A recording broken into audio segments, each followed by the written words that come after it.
Many of us have heard of the term hacker. It usually closely follows after words like cybersecurity. Cybersecurity has become one of the biggest threats of the 21st century. According to the Jargon File, a glossary for computer programmers, it states that a person who enjoys exploring the details of programmable systems and stretching their capabilities. Being able to read and write code makes someone a great prospective hacker. Hackers can be separated into three classes: black hat, gray hat, and white hat hackers. White hat hackers are good guys. They are computer security experts who break into protected systems to test the security and seek to expose loopholes. Often, white hat hackers are people who did black or gray hat hacking in their past, but help a government organization or business do white hat hacking on themselves after they serve their punishment, or sometimes instead of punishment. A good example of a white hat hacker is Kevin Mitnick, a man who started as a black hat hacker.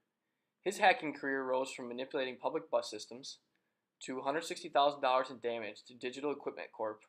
And to admitting to stealing software from Motorola. After serving his sentence of 5 years, this hacker started Mitnick Security Consulting LLC and is now turning a profit as a white Black hat hat hackers are the bad guys of the cyber world. These are individuals who break into a system with the intention to do damage or steal data. Why do they do what they do? For activism, corporate rivalry, and or state-sponsored rivalry. A perfect example of a black hat hacker is Gary McKinnon. Gary McKinnon is a good example of a black hat hacker. In 2002, the court had recommended that McKinnon be brought to the United States to face charges of illegally accessing 97 computers and causing a total of $700,000 in damage. He went into the system to create destruction on the U.S. government. Gray hat hackers are in the middle of black hat hackers and white hat hackers. How is this so? Well, depending on who you ask, their attacks may be looked at as chivalrous or destructive.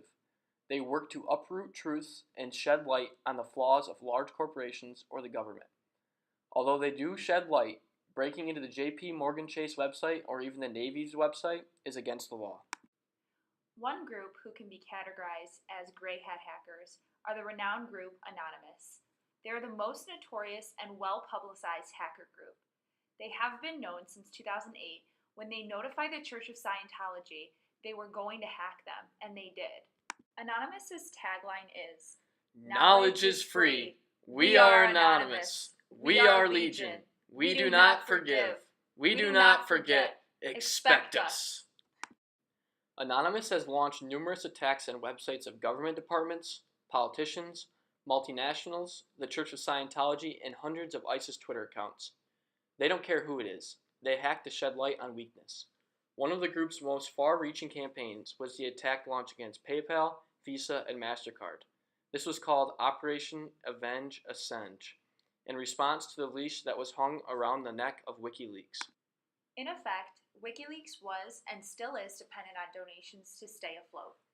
The U.S. government mobilized plans to make these donations almost impossible, thereby strangling the website's ability to stay in operation. Anonymous didn't like this move. Although not directly linked to WikiLeaks, Anonymous has similar beliefs regarding democracy and censorship. They allowed pretty much anyone to help out with the denial of service, also known as DDoS, which is basically flooding a computer's servers. These attacks on gargantuan websites temporarily brought them to their knees and lost the companies millions of dollars in the process. How do you hack? There are physical ways, like going into a building, stealing info from equipment. Try to breach or gain access by plugging a computer into a network or going to a company and accessing Wi-Fi. There are digital ways, like finding open ports in a company's software or database or accessing through loopholes in programming. There are social ways that do not require much knowledge of computers, coding, or Hi, programming. I'm with your tech company. What's your username and password? I'm just trying to do a little maintenance on your system. Sure, no problem. Our username is ILoveGBSU and our password is password.